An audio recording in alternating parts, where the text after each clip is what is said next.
After watching episode 6 of High Guardian Spice, I was prepared to let this episode be considered way better than it deserved to be.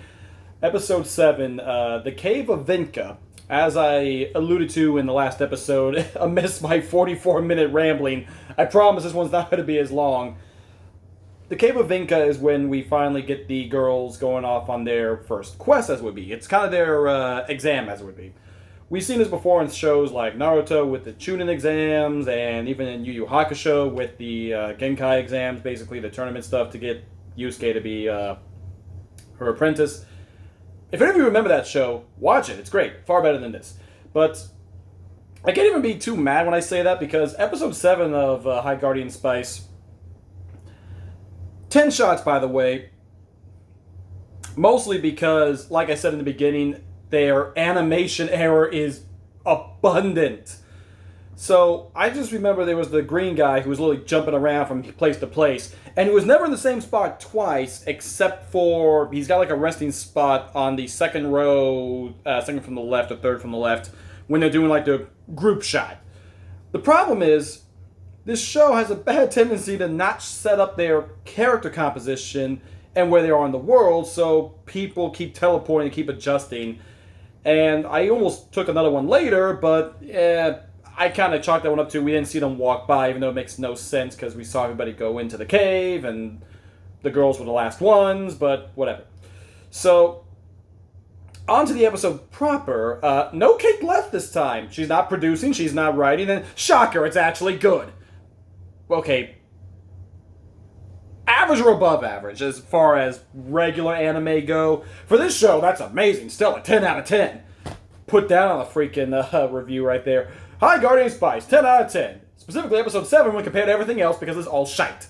But, as I said, episode 7 is when things start to actually pick up because the plot actually begins, characters actually have time to develop, and we actually get, actual growth and development from them. Except Parsley, but, she's fine the way she is. So, we start off this episode with another... Basically, everyone's being led through town. Everyone's cheering on the Guardian cadets.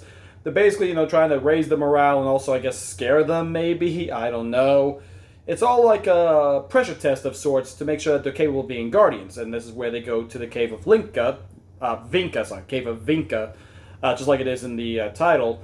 And every year it's always something different. Maybe they have to go to a certain part of the cave and maybe mark it. Maybe they gotta kill monsters. It's always something different. And this time they have to go and retrieve this vial of healing water. So, throughout it though, and I love Amaranth for this, she's messing with this one girl who looks a lot like Aster if Aster was a girl. So, I guess they wanted to get more digs at Aster, but he's still crippled from the fact that Parsley basically shattered his foot. That's my story, I'm sticking to it. And it's weird, too. We see a lot of these characters that you only ever see in the opening. And we finally see them here, but we don't see, like, Aster. We don't see Kale. I didn't even see Parsnell. And I thought they were all in the same group, so why wouldn't they be in this? And even when we go into the cave, we don't really see Amaranth and Snapdragon actually team up with anybody, even though they were kind of big in the last episode. So I assumed at least one of those three. No Slime Boy either, so... Once again, you don't know how to run your characters well. But maybe their exam was another day. I don't know. Maybe everyone likes to go out every day for the week and just mess with people and you got whole new cadets. Or maybe not, because in one scene it looks like there's like 110 cadets. And then when they get to the cave, there's like 23. Did like half of them die along the way or something? I don't know. But that's mostly the nitpicky stuff. Once they get into the cave and the adventure actually begins, I take more shots because for the first time... Remember I said this is for mature audiences? Well, up until now, we've only ever had the occasional swear and the sexual overtones, I would see, and there's a couple of shots in that and this because Sage is back to her old antics, rubbing up on Rosemary, and Rosemary rubbing up on Sage, and them really touchy-feely. Once again, whatever, I don't care. But the fact is, back to old form, which changes in the next episode because, yeah... Actually, I'll get to something that's a little contradictory later. But, so we get them all paired up, and they're all planning to go into the cave, and they scare the, not Aster girl, Zabareth, I think her name was. And I think I heard the martial arts instructor's name finally, Hadoken. Hadakin? H guy, I don't know. Still, I love his line. I've trained you for this. BS did you train them? You had one chance to train freaking Amaranth or freaking Snapdragon on how to properly use his weapon. And you just said, no, I'm going to go with the easier route. Here's your new weapon.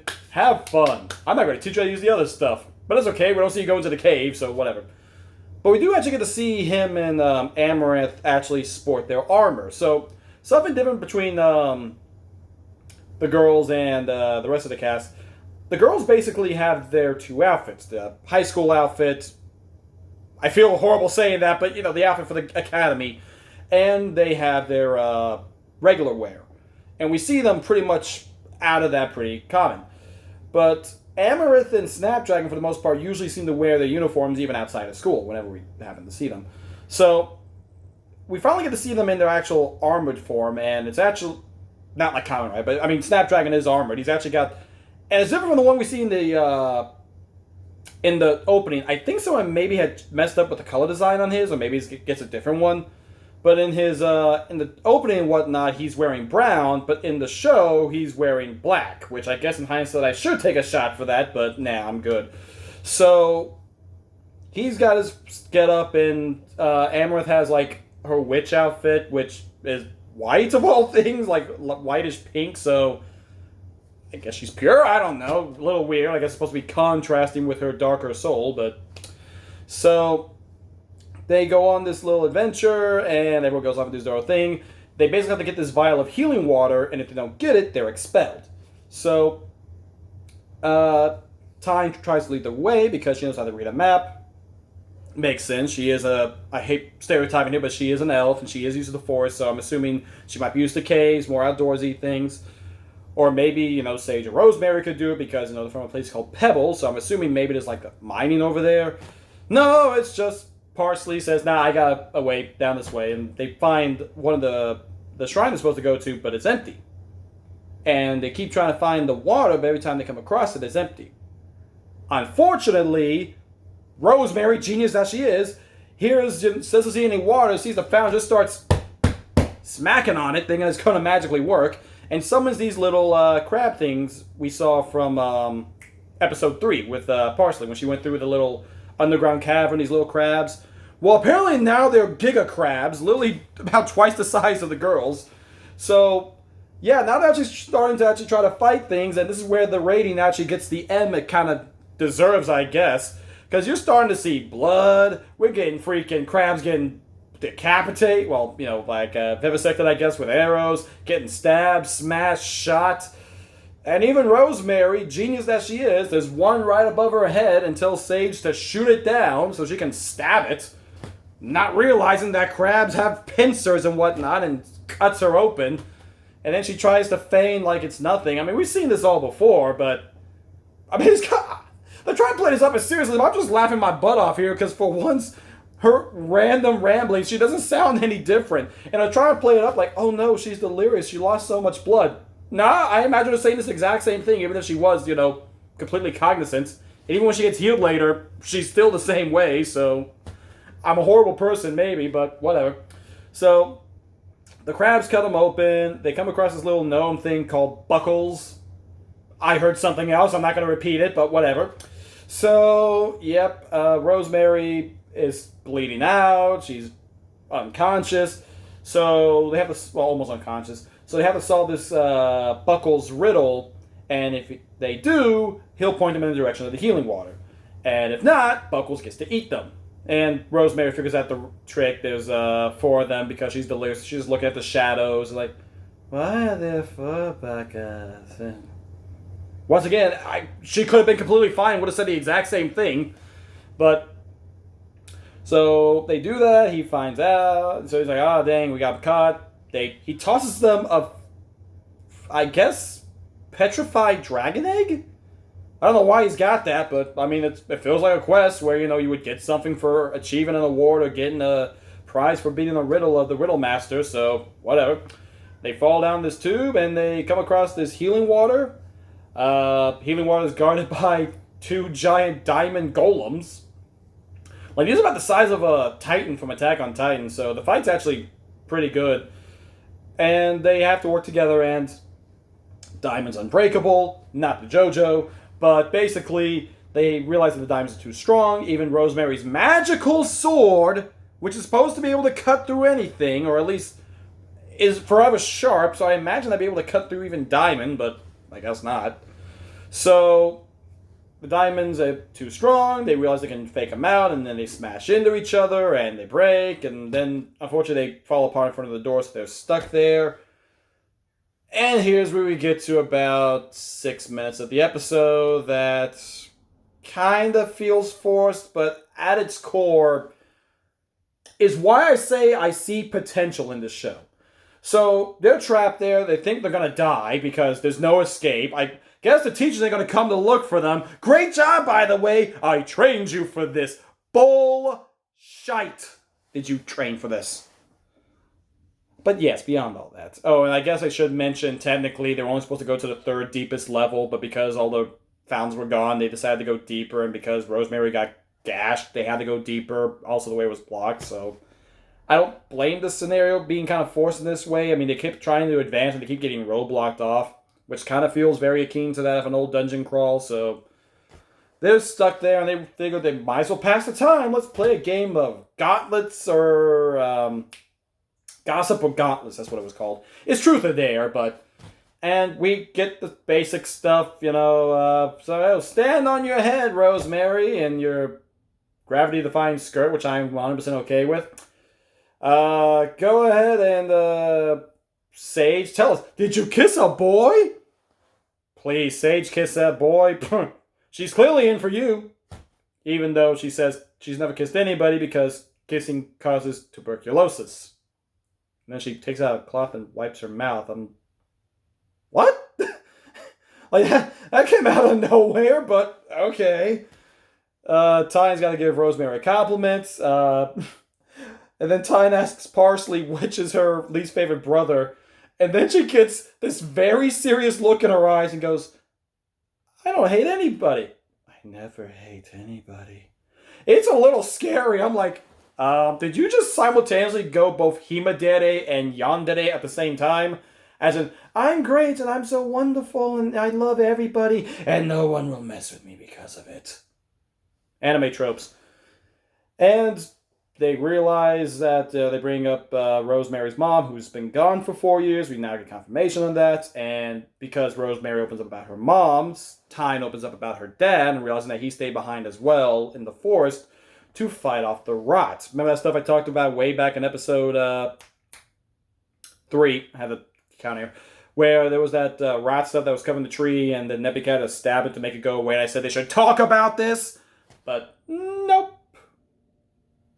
Yeah, I think it was episode 3. Yeah, well, they all kind of blend together eventually. Except for episode 6, which I thought was 5 because I forgot 5 existed. So, hey, like I said, even at its best, this stuff isn't that memorable because I even forgot this actual relatively decent scene was here, but it kind of gets all lost in the jumbledness of just mediocrity and average. For a whole big trailer introduction saying that they were going to tell stories no one's ever heard of, I've heard this easily over 100 times, but it's not done poorly. I mean, for once the animation does a good job and actually portrays emotion, the voice actresses finally seem to be comfortable with their roles. And we actually do get to see a little bit of the characters being themselves and actually opening up to people. And finally meshing as a team. On a standalone, this would not be that big a deal. It would be a standard stereotypical anime episode, but because of all the stuff we've seen before, it seems like it's been building up to this when it's starting to get better. And it does get a little better until a certain part, but beyond all that, it seems like they're improving, and because of this, the girl's now opening up. We now learn about Tyne's background, and we kind of see that this water is really tied to her, and this is kind of her story. Where Sage is just all about trying to learn new and old magic, Parsley is just independence, which she's already got, and Rosemary's all about trying to find her mom. Tyne is all about trying to save the forest that her people came from and try to reunite with her father, who stayed behind to fight it. And she's thinking this water will be able to help. So it never occurs to any of them that they have a dragon egg. They chuck it into the healing water and to heal the petrification. So it heals up, it's all good, and then all of a sudden a dragon shoots from the lake. And it starts bashing the walls. The girls grab on it. They ride out. And the moment they get out, the dragon dies. Like, it was dead. It got reborn. And then it dies again. And Parsley actually seems a little sad about it. She goes, oh, is the dragon okay? I'm fine. The skeleton dragon now says, where I'm like, how are you? You're dead. Like, okay, fine, whatever. You're a skeleton dragon now. Okay, they got a skeleton dragon friend. Maybe he'll show up later. Maybe he'll help the girls in like a dire straits. Maybe they'll reach a really low point and no one can help them and the dragon will come in and save them. Or he'll explode and turn into stars because that's what happens. He says he's fine and then he blows up. I remember saying I was fine and then I blew up. And now I'm banned off Twitter. If you laughed at that joke, you've had way more to drink than me. But, or have really poor choice in humor. But, yeah, I mean, this was a pretty okay episode, and it wraps up with a pretty good cliffhanger. We find out that the healing water can heal the rot, which is really good. Once again, go tell the adults! You have no reason not to! And I'll bring that up again in the next episode, because it doesn't get dropped off there. But, tell someone! Hey, there is something horrible. The wells are drying up. They even mentioned that, are the wells drying up and because of the rot, magic is losing it from the earth? Yes! Guessing based on the lore and whatnot, we guess because of the Terra spheres pulling directly from the earth and not giving back to the earth, so it's literally robbing it of its magical essence. And, yeah, that's kind of hinted at, but... So, it's at this point we see, the black cat that's been following them around the entire school year. I didn't bring it up because, honestly, it was just a black cat. I figured it might transform like Neppy Cat did. Turns out it does, but doesn't need a magic potion. It turns into a cat girl, as you do, because it's anime, we need the cat girl. And she's working for Witch Country, which is weird because it seems like a lot of people, especially the magic users, are from Witch Country. So is Witch Country evil? And it seems like Witch Country is all about magic, so why are they working and trying to keep track of things? Like the magic dying sounds like a bad thing. Why are they okay with it? But anyway, she calls them up and I do like how they do the double with this. She's like, well, what should I do about the elf girl and her minions? Make them disappear. Make them vanish. Oh no, we mean kill them. Straight up kill them. Murder them in their sleep. Okay, he didn't go that far, but basically, yeah, he said kill them. So, take a shot, because now we're on to the killing thing again. And she's like, I don't want to kill them. Well, it's either them or you. Gee, it's almost like working for a country that sounds horrible might not be a good thing. Then again, I don't know her background. We never really learn her background, so for all I know, maybe she's orphan or whatnot. I mean, pick a anime trope. There's a dozen of them. But, I mean, it leaves on a cliffhanger, and now we finally get the story rolling. We realize that our characters have their own goals. We have them actually working together as a group. They're starting to open up a bit more about each other. We have a clear-cut villain trying to build towards it. And this is something actually pretty good. So, episodes 8 and 9 do carry on with this a little bit. But, unfortunately, they start to fall into some more of that tropiness. And that's the problem with this. On its own, like I said, it's an average episode 7. But there are some good things in it that I can see could have been built upon and expanded. You have setup here. You had a very forced way of having the girls set up in these conversations, but beyond the forcedness of it, at least it was a good conversation, so you're building. Please continue in doing this in the right direction. They don't, but let's just assume they do, because... Oh boy. Next episode, episode 8, is the, what's it called again? The Festival of Fall, Part 1. Oh boy. Well, remember how I said Aster was the only representation of the masculine straight male? Well, we're about to get the second one, because now that Aster is crippled and we'll never see them again, and in fact, even when I see him in the opening, he's like all the way in the back right corner behind like 3 different extra people we never see. Oh, I stand corrected. We finally see some of those background characters in uniform at the cave, but they never talk or do anything. They're just standing there.